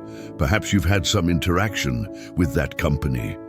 Matthew's mind raced back through recent months, trying to identify any connection to a railway company. Then, like a lightning bolt, the memory struck him. The train ride home from Brookhaven, the pregnant woman he'd shared his lunch with. The conversation about her work for a transportation company. Emily, the woman who'd introduced herself as Emily, who'd seemed so grateful for a simple sandwich, who'd accepted his kindness with the kind of surprise that suggested she wasn't used to receiving help without strings attached. But if Emily worked for Atlas Railway Systems, and if Atlas Railway Systems was somehow connected to the Atlas Foundation, then Matthew's hands shook as the implications began to dawn on him. The mysterious benefactor who had saved his family from financial ruin might not be a stranger at all. It might be someone he'd met on a train, someone whose hunger he'd satisfied with half a turkey sandwich made by his mother's loving hands. The circle of kindness that had begun with a simple gesture of sharing was completing itself in ways that defied probability and restored his faith in the fundamental goodness of human nature. Somewhere out there, a woman he'd known briefly as Emily was repaying his small kindness with a generosity so profound it would change his family's entire future.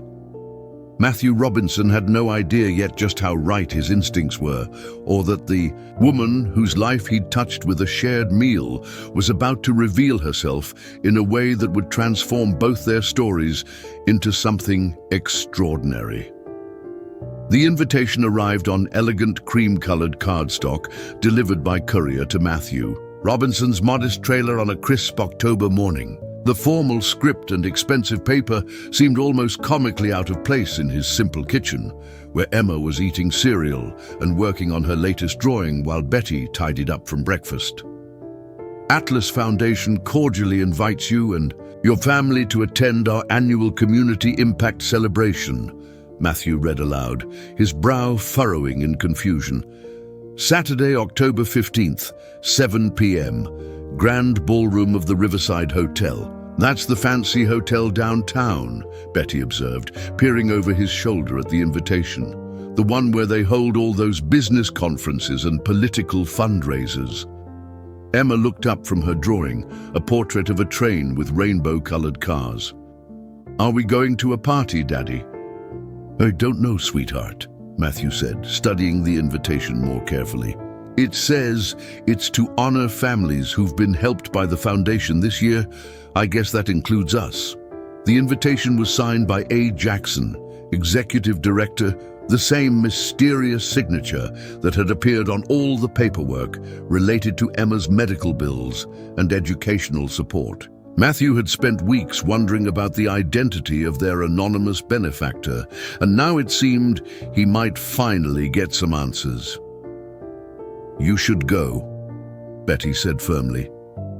You need to thank these people properly for what they've done for our family. I don't have anything appropriate to wear to something like this, Matthew protested, looking down at his work clothes.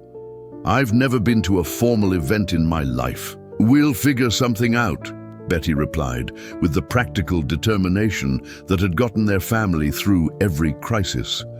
Emma needs a nice dress anyway, and you can borrow your father's old suit from the closet. It might be a little dated, but it's good quality. The following Saturday evening found Matthew feeling profoundly out of place as he walked into the grand ballroom of the Riverside Hotel, holding Emma's hand and wearing his late father's navy blue suit, which fit reasonably well despite being 20 years out of style. Emma wore a white dress that Betty had found at a consignment shop and decorated with a blue ribbon that matched her father's tie. The ballroom was spectacular, filled with round tables set with crystal glasses and elaborate floral centerpieces. Well-dressed couples mingled with champagne flutes, their conversations creating a sophisticated murmur that spoke of business deals and social connections Matthew couldn't even imagine. He felt like an imposter, a construction worker playing dress up in a world where people discussed stock portfolios and European vacations. Daddy, everyone looks so fancy, Emma whispered, unconsciously echoing his own thoughts. Just remember, we belong here as much as anyone else, Matthew replied, trying to convince himself as much as his daughter. We were invited, which means we have every right to be here. They found their assigned table, marked with a card reading, Robinson Family, Table 7, and settled into their seats beside other families who seemed equally overwhelmed by their surroundings. Matthew recognized the same mix of gratitude and bewilderment in their faces. Working-class people who had been lifted from crisis by unexpected generosity now gathered to celebrate the foundation that had saved them. The program began with a presentation about the Atlas Foundation's work over the past year. Matthew learned that they had assisted 347 families, provided over $12 million in emergency aid, and established educational funds for nearly 200 students. The numbers were staggering, representing a level of organized philanthropy that seemed almost too good to be true. And now, the Master of Ceremonies announced, "Please welcome the founder and executive director of the Atlas Foundation, Ms. Avery Jackson." Avery Jackson. Matthew looked up toward the stage, expecting to see some wealthy society matron or political figure. Instead, he watched in shock as a familiar figure walked to the podium, the pregnant woman from the train, the person he'd known as Emily, now clearly in her final weeks of pregnancy, and wearing an elegant navy blue maternity gown that suggested wealth and status far beyond anything he had imagined.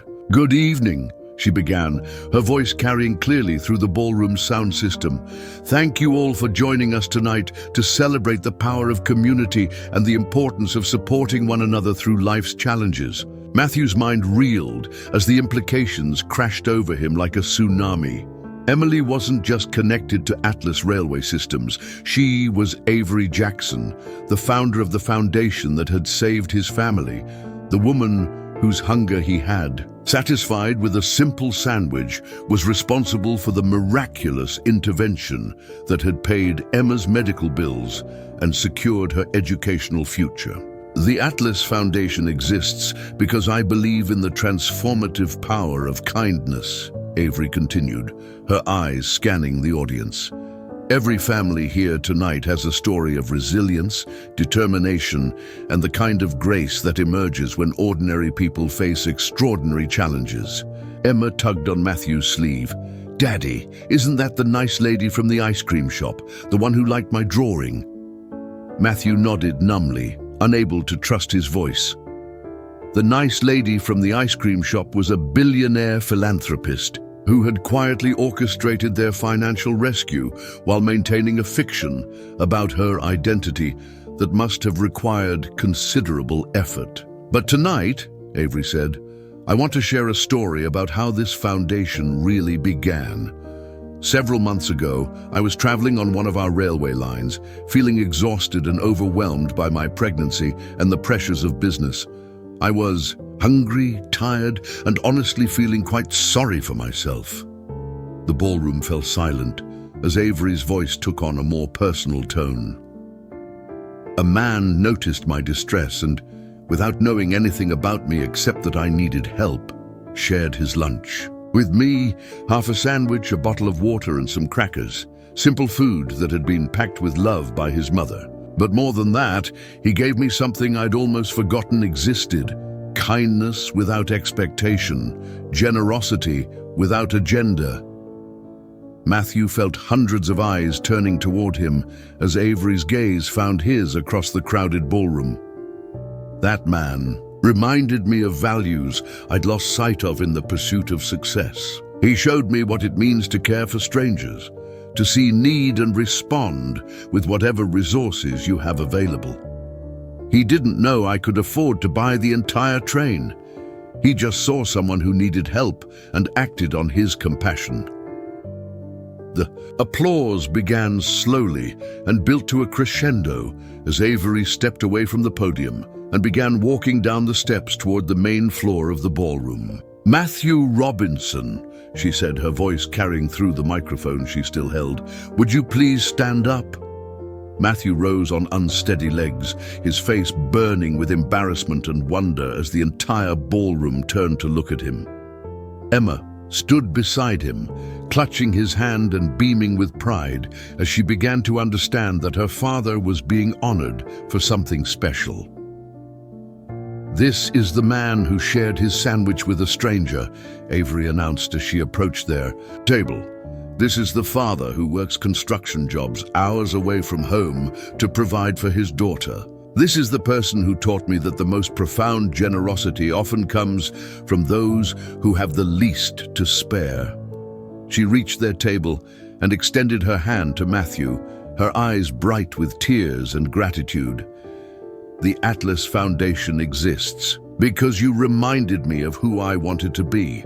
not just as a business leader, but as a human being. Every family we've helped, every crisis we've resolved, every future we've secured, it all began with your simple act of sharing. Matthew took her hand, feeling the warmth and strength in her grip. "I don't understand," he said quietly. "You've done so much for us. All I did was give you half a sandwich." "You gave me hope," Avery replied. "You gave me faith in human goodness. You gave me a reason to use my resources for something meaningful.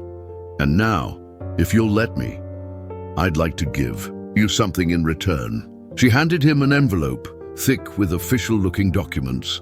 "The Atlas Foundation would like to offer you a position as our Director of Community Outreach.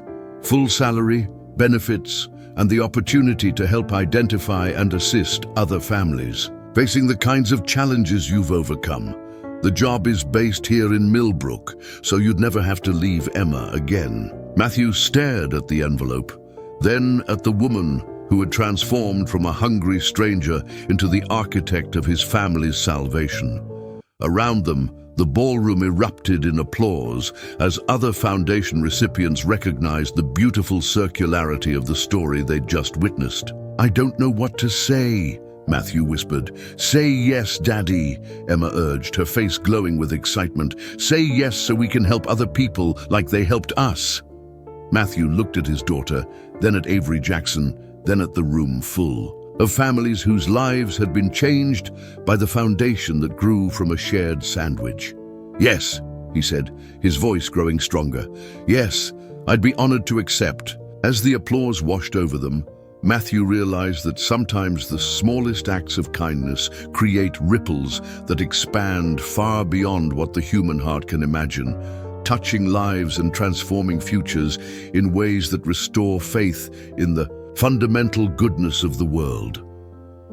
5 years after a simple sandwich shared between strangers on the Silver Line Express, Matthew Robinson stood in the bright, airy offices of the Atlas Foundation, looking out the window at the bustling streets of Millbrook.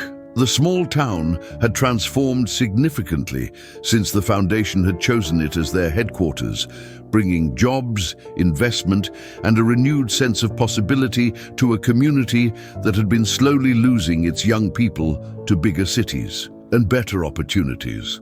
The foundation's offices occupied a beautifully renovated historic building on Main Street, its brick facade and large windows speaking to both heritage and progress. Inside, the space buzzed with the quiet energy of meaningful work being done. Caseworkers reviewing applications, financial advisors structuring assistance packages, and outreach coordinators like Matthew identifying families who needed help but were too proud or overwhelmed to ask for it. Emma, now 13 and showing signs of becoming the remarkable young woman her father had always known she would be, burst through the office doors with the kind of excitement that could only mean one thing. She had news to share. "Daddy, guess what?" she called out, her arms full of art supplies and her backpack bouncing as she ran toward his desk. "My painting got accepted for the State Youth Exhibition. Mrs. Chen says it might even win a scholarship." Matthew's face broke into the kind of proud smile that fathers reserve for their daughters' greatest achievements. "That's incredible, sweetheart. Which painting did you submit?" "The one of the train," Emma said, setting down her supplies and pulling out a photograph of her latest work. "Remember the story you told me about sharing your lunch with Avery? I painted it, the Silver Line Express, going through the countryside with 2 people inside who don't know yet how much they're going to change each other's lives." Matthew studied the photograph, marveling at the sophistication of Emma's artistic vision. The painting captured not just the physical details of the train and landscape, but something deeper. The sense of destiny and connection that had transformed a routine journey into a life-changing encounter. "It's beautiful, Emma. Your mother would be so proud of you." "I know she would," Emma replied, with the kind of mature confidence that comes from growing up in a family where love and loss are discussed openly and honestly. I painted a little bit of her into the clouds, see? The way you taught me to look for faces in the sky when I miss her." Before Matthew could respond, the office door opened again, and Avery Jackson entered, now moving with the careful grace of someone in her final weeks of her second pregnancy. Her daughter Claire, 4 years old and as creative as Emma had been, at that age ran immediately to hug Emma, their friendship one of the unexpected gifts that had emerged from their father's unusual connection. "I hear congratulations are in order," Avery said, embracing Emma with genuine maternal warmth. "Mrs. Chen called to tell me about the exhibition. The foundation would be honored to sponsor your entry." "You don't have to do that," Matthew protested. Automatically, though he'd learned over the years that arguing with Avery's generosity was usually futile. "I want to," Avery replied firmly. "Besides, the foundation exists to support young artists, and Emma is exactly the kind of talent we should be nurturing." The Atlas Foundation had grown exponentially since that first evening in the hotel ballroom. What had begun as Avery's personal response to a moment of kindness had evolved into a multifaceted organization that addressed not just emergency medical needs, but educational opportunities, housing assistance, job training, and community development. They now operated in 8 states, had helped over 2,000 families, and had become a model for other philanthropic organizations seeking to create lasting systemic change rather than temporary relief. Matthew's role as Director of Community Outreach had expanded as his natural ability to identify and connect with families in need became apparent. He developed programs that reached beyond crisis intervention to prevention and empowerment. Job training initiatives, financial literacy education, and mentorship programs that helped working-class families build long-term stability rather than simply surviving from one emergency to the next. "How's the railway expansion project coming?" Matthew asked as they settled into the comfortable seating area that served as an informal meeting space. "Ahead of schedule and under budget," Avery replied with satisfaction. "The new routes to rural communities are exceeding ridership projections, and we're already planning phase 2 of the expansion. Turns out there was significant unmet demand for affordable, reliable transportation in these smaller towns." The success of Atlas Railway Systems had provided the financial foundation for the Atlas Foundation's continued growth. Avery had discovered that her experience as a pregnant woman, traveling anonymously on her own trains, had revealed systemic issues with rural transportation access that, once addressed, had created both profitable business opportunities and meaningful community impact. "Speaking of the railway," Avery continued, "I have something I want to show you both." She pulled out her tablet and opened a video file that showed the interior of a newly designed train car. "This is the prototype for our new family-friendly cars on the Silver Line Express. Notice anything special about the artwork?" Emma gasped as she recognized her own paintings reproduced as decorative panels throughout the car. Her series of landscapes featuring trains traveling through different seasons and times of day had been professionally printed and mounted to create an atmosphere of warmth and journey that transformed the utilitarian space into something approaching art. "My paintings are on the train," Emma whispered, her eyes wide with disbelief. "Not just on the train," Avery said with a smile.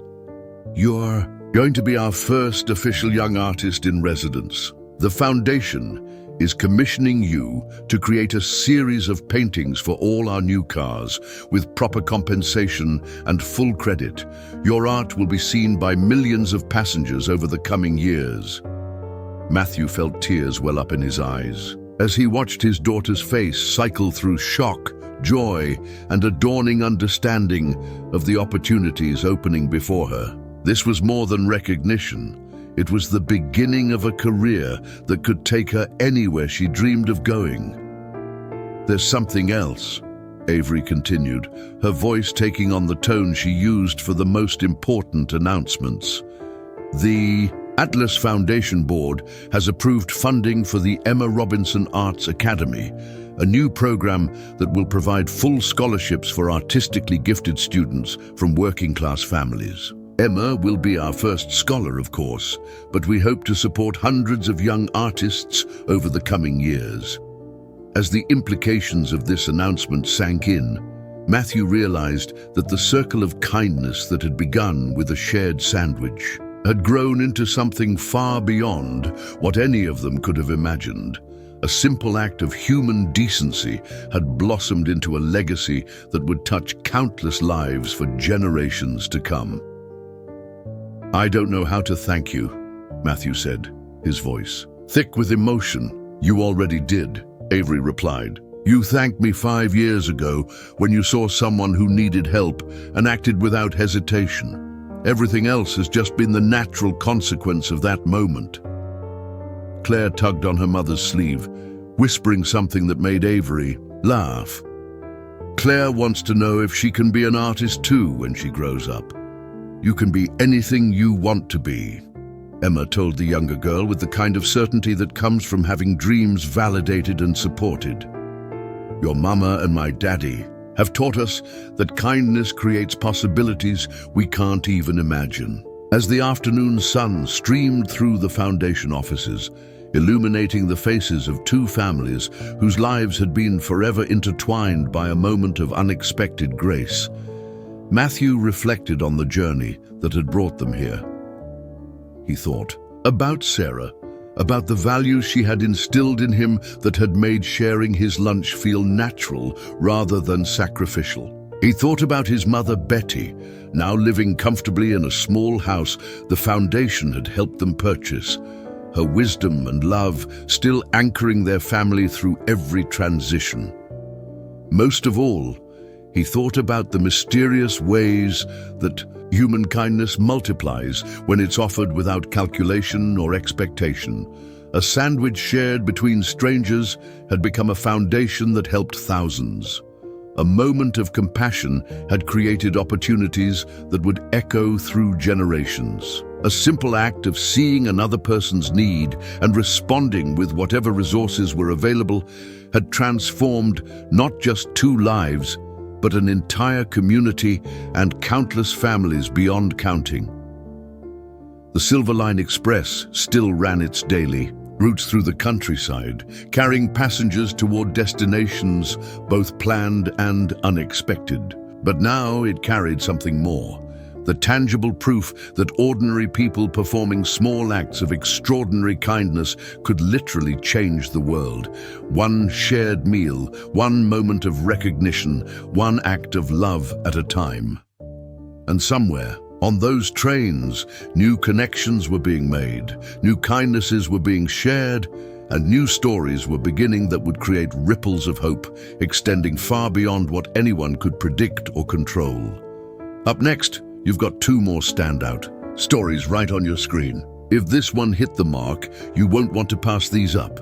Just click and check them out, and don't forget to subscribe and turn on the notification bell so you don't miss any upload from us.